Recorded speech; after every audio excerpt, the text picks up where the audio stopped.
Assalamualaikum warahmatullahi wabarakatuh. Ikhwani rahimakumullah, kaum muslimin muslimat, saudaraku dimanapun berada yang mudah-mudahan selalu mendapatkan rahmah Allah subhanahu wa ta'ala. Alhamdulillah, wassalatu wassalamu ala rasulillah Muhammad ibn Abdullah. Asyhadu an la ilaha illallah wahdahu la syarikalah wa asyhadu anna Muhammadan abduhu wa rasuluhu la nabiyya ba'dah.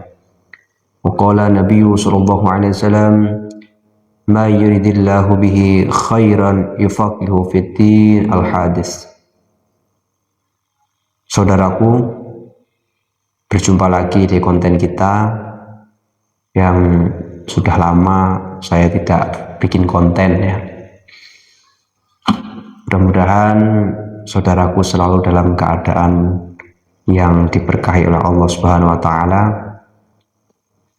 Jika ada yang sakit, mudah-mudahan penyakitnya menjadi pelebur dosa dan menjadi sababiah diangkat derajat di sisi Allah Subhanahu wa taala. Amin ya rabbal alamin.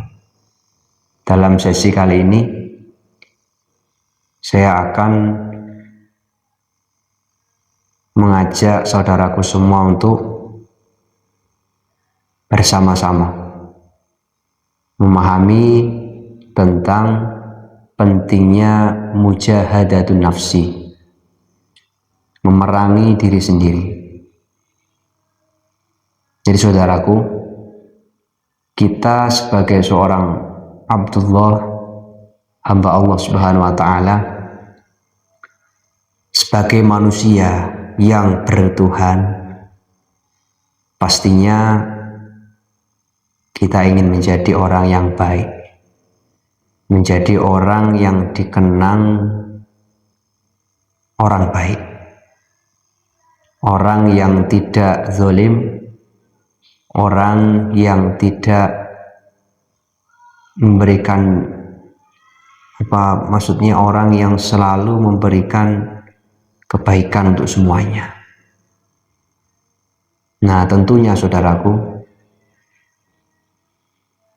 nafsu manusia itu tidak diciptakan oleh Allah Subhanahu wa ta'ala secara naluriah, secara asli, itu selalu menentang dalam kebaikan.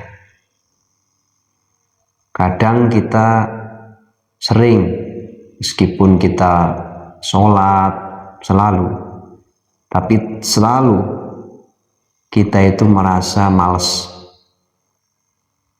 Dalam diri kita, nafsu kita juga memiliki sifat pelit, ya, kikir, kadang sombong, terus malas di dalam menuntut ilmu, malas untuk berbuat kebaikan, pengennya santai-santai, rileks, mungkin pokoknya pengennya itu ya tidak ada beban. Itu nafsu kita, saudaraku. Lalu pertanyaannya, apakah kita ketika ngikuti terus apa yang menjadi keinginan kita itu, nafsu kita, apakah itu akan menjadi kebaikan untuk kita, untuk anak kita, untuk keluarga kita, dan umumnya untuk masyarakat pada umumnya? Tentunya tidak sama sekali, saudara.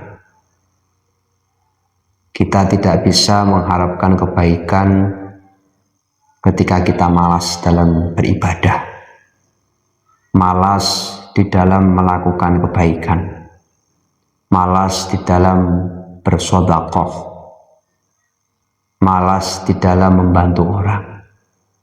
Tentunya kita tidak akan menjadi manusia yang dikenang baik. Jauh, saudaraku. Kita juga belum tentu dikenang baik ketika seperti itu oleh anak-anak kita. Padahal manusia itu, saudaraku, itu makhluk yang diciptakan Allah Subhanahu wa taala yang mulia, itu sebab dua. Sebab beramal soleh dan beriman kepada Allah Subhanahu wa taala. Ini menjadi kemuliaan bagi manusia.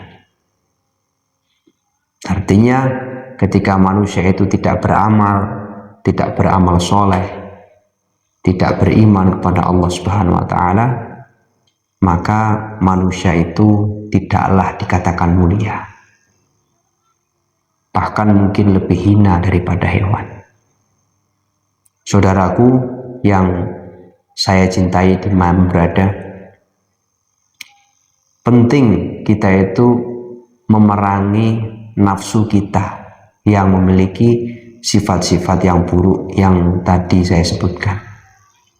Nafsu kita selalu condong kepada hal-hal yang sifatnya menjauhi ibadah.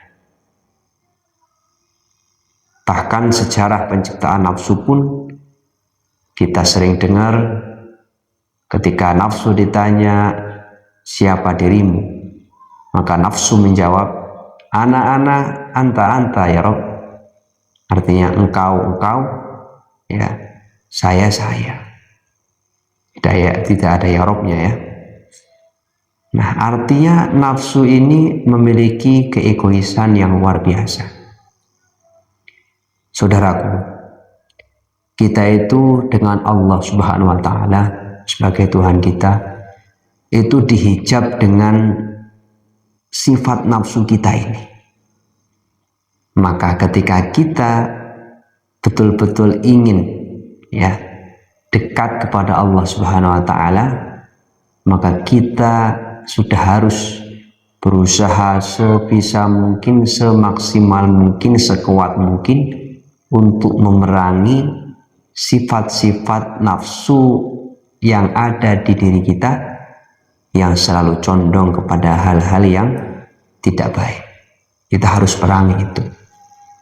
Dalam Al-Quran dikatakan, walladzina jahadu fina lanahdiyannahum subulana wa innallaha lama'al muhsinin. Sungguh orang-orang yang berjuang di jalanku, ya, artinya berusaha bertemu Allah, usul kepada Allah Subhanahu wa taala, padahal dirinya banyak melewati hal-hal yang buruk dari nafsunya, tapi dia berjuang sebisa mungkin. Contoh, dia ibadah berat tapi tetap dia usahakan. Ketika ibadah ada keinginan pengen pamer, terus dia lawan.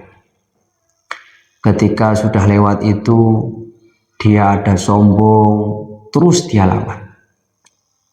Itu semuanya rintangan, saudara. Ketika betul-betul kita itu menuju ke Allah, ya, dan kita melewati semua rintangan itu, lanahdiyannahum subulana. Sungguh benar-benar kami akan memberikan petunjuk kepada mereka jalan-jalan kami. Artinya betul sampai kepada Allah Subhanahu wa taala.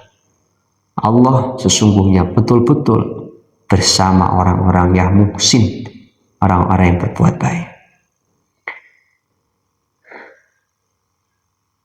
Saudaraku yang saya cintai dimanapun berada, ketika kita sudah mencapai derajat zulfa, ya, artinya dekat kepada Allah Subhanahu wa taala, ya, dalam pertarungan kita yang luar biasa ini.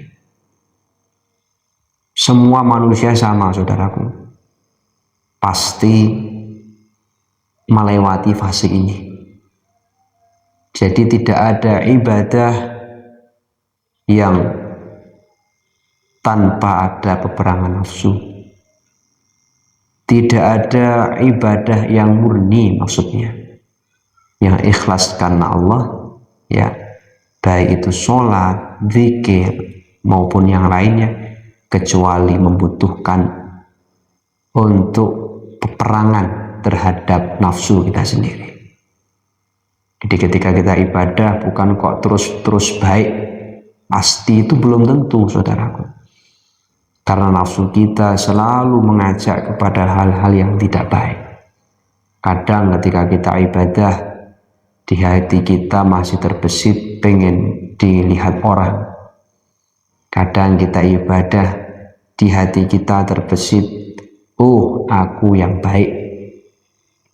Kadang kita belum mau ibadah, masih malas-malasan, dan lain sebagainya. Maka dalam ibadah pun sangat dibutuhkan untuk kehati-hatian, waspada, dan memerangi nafsu kita. Sampai betul-betul kita hampir mendekati bahwasanya ibadah yang kita kerjakan ini adalah ikhlas karena Allah Subhanahu wa Ta'ala. Saudaraku dimanapun berada, ketika kita betul-betul sudah berusaha semaksimal mungkin, insya Allah akan menunjukkan betul bagaimana kita bisa sampai kepada Allah Subhanahu wa Ta'ala. Ketika kita sudah mencapai derajat zulfa, seorang manusia sudah mencapai derajat dekat kepada Allah Subhanahu wa Ta'ala, wasilah dia memerangi dirinya sendiri, ya, selalu tanpa henti, tentunya dengan minta pertolongan kepada Allah, saudaraku. Allahumma a'inni ala dzikrika wa syukrika wa husni ibadatik. Bahwasanya, ya Allah, aku minta kepadamu ala dzikrika, untuk bisa zikir kepadamu, wa syukrika, dan bisa bersyukur kepadamu, wa husni ibadatik, dan bisa beribadah kepadamu dengan sebaik mungkin. Kita minta pertolongan kepada Allah Subhanahu wa Ta'ala. Jadi jangan lepas itu, saudaraku. Nafsu ini sulit sekali karena ada dalam diri kita, tertutup, kita sendiri yang tahu. Maka kita harus jujur, saudaraku. Apa yang kurang dalam diri kita, apa yang harus kita introspeksi, apa yang kita harus koreksi dari kekurangan-kekurangan kita. Kita terima kekurangan kita, terus kita perbaiki. Hasibu anfusakum qabla an tuhasabu, wazinu anfusakum qabla an tuzanu. Sebelum kita nanti dihisab di padang mahsyar, saudaraku, kita hitung-hitung dulu di dunia ini. Kita belum ada kata terlambat ketika masih ada ruh dalam diri kita. Sebesar dosa apapun yang kita lakukan, pintu maaf Allah, pintu rahmat Allah selalu dibuka kepada hambanya. Maka tidak ada kata putus asa, saudara.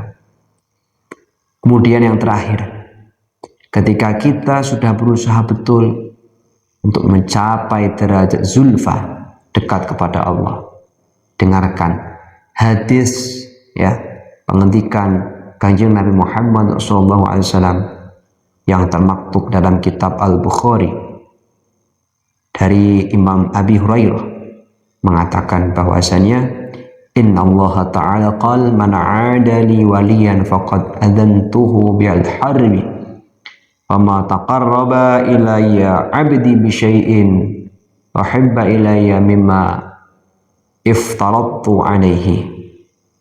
Ama yazalu abdi yataqarrabu ilayya bin nawafili hatta uhibbahu wa idza ahbabtuhu kuntu sam'ahu alladhi yasma'u bih wa basarahu alladhi yabsuru bih wa yadahu alladhi yabtashu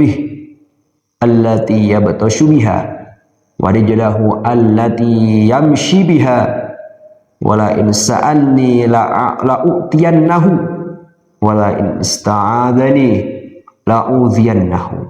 Insyaallah, ketika kita berusaha dekat kepada Allah dengan melewati berbagai macam rintangan-rintangan dari sifat-sifat nafsu kita, selain itu pasti akan ditunjukkan oleh Allah Subhanahu wa Ta'ala, maka kata Allah, betul-betul orang tersebut akan mendapatkan perlindungan jaminan dari Allah Subhanahu wa Ta'ala. Bahkan saking sayangnya Allah, saudaraku, ketika ada yang menyakiti, ada yang membenci orang tersebut, maka Allah langsung mengumumkan peperangan. Aku nyatakan perang kepada orang-orang yang membenci kekasihku, Zulfa, orang yang dekat kepada Allah Subhanahu wa Ta'ala, bisababiyah mujahadatu nafsi. Bahkan saudaraku, selain betul-betul mendapatkan jaminan perlindungan dari Allah Subhanahu wa Ta'ala, dengan sebabiyah dia melaksanakan kefarduan tentunya, bahkan ditambah dengan kesunahan, Allah cinta betul dengan dia, bahkan telinganya, pendengarannya, ya, penglihatannya, tangannya, kakinya dijaga oleh Allah Subhanahu wa Ta'ala dari hal-hal yang dosa. Jadi kadang kita mustahil merasa bagaimana manusia itu bisa tidak berdosa. Kita loh seperti ini, mampu saudaraku. Ketika kita mendapatkan cinta dari Allah Subhanahu wa Ta'ala, dari sebab kita berjuang untuk usul kepada Allah Subhanahu wa Ta'ala, ya, dengan melewati rintangan-rintangan, kita patahkan sifat-sifat buruk daripada diri kita sendiri, dan insya Allah oleh Allah ditunjukkan, maka hal ini bukanlah tidak mungkin, saudara. Apakah pasti akan melakukan kebaikan terus? Kadang tidak, saudaraku. Tapi paling minimal dosa kita tidak terlalu banyak, kesalahan kita tidak terlalu banyak. Kita akan gampang kembali kepada Allah Subhanahu wa Ta'ala. Dan itu, saudaraku, akan menjadi kemaslahatan untuk diri kita, anak-anak kita, karena minimal kita bisa menjadi contoh, menjadi suri tauladan, dan menjadi kenangan bahwasannya ini orang baik. Bahkan ketika orang tersebut minta kepada Allah, sungguh Allah akan memberi. Karena apa? Karena Allah cinta. Dan ketika minta perlindungan, sungguh Allah akan melindunginya. Luar biasa, saudaraku. Ya, fadilah daripada mujahadatun nafsi. Ya, kita jelaskan dalam pertemuan kali ini. Ya, sungguh luar biasa. Allah tidak menghitung-hitung perbuatan ibadah kita, saudaraku. Jangan kita ngomong, ibadahku cuma sedikit. Tidak. Balasan Allah dari suatu ibadah meskipun menurut kita sedikit, menurut kita itu ringan, tapi Allah membalasnya begitu luar biasa. Hadis yang mengatakan bahwasanya ketika seorang hamba mendekat kepadaku satu dhira', maka Allah akan mendekati dia, orang tersebut, ya, mendekati 1 kilan maksudnya, maka Allah akan mendekatinya dengan 1 dhira'.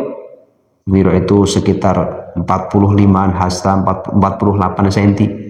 Ketika dia mendekati Allah Subhanahu wa Ta'ala 1 dhira', maka Allah akan mendekatinya ba'ad, ya, 2 tangan.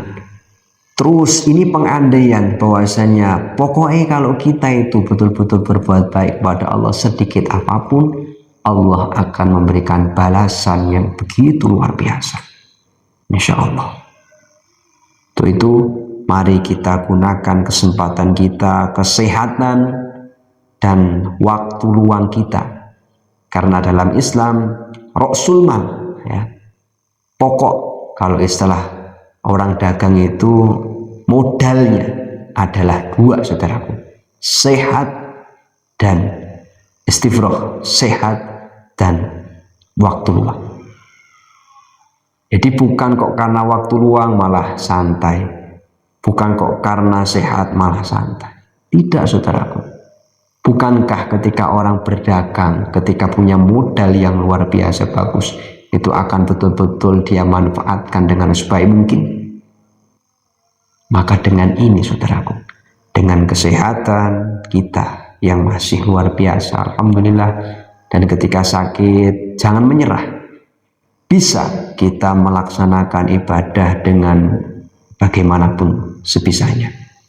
Ataupun ketika dalam keadaan masih luang, ayo kita gunakan sebaik mungkin kesempatan ini, modal ini, supaya betul-betul menjadikan keuntungan untuk kita di dunia dan di akhirat. Wal afu minkum. Wassalamualaikum warahmatullahi wabarakatuh.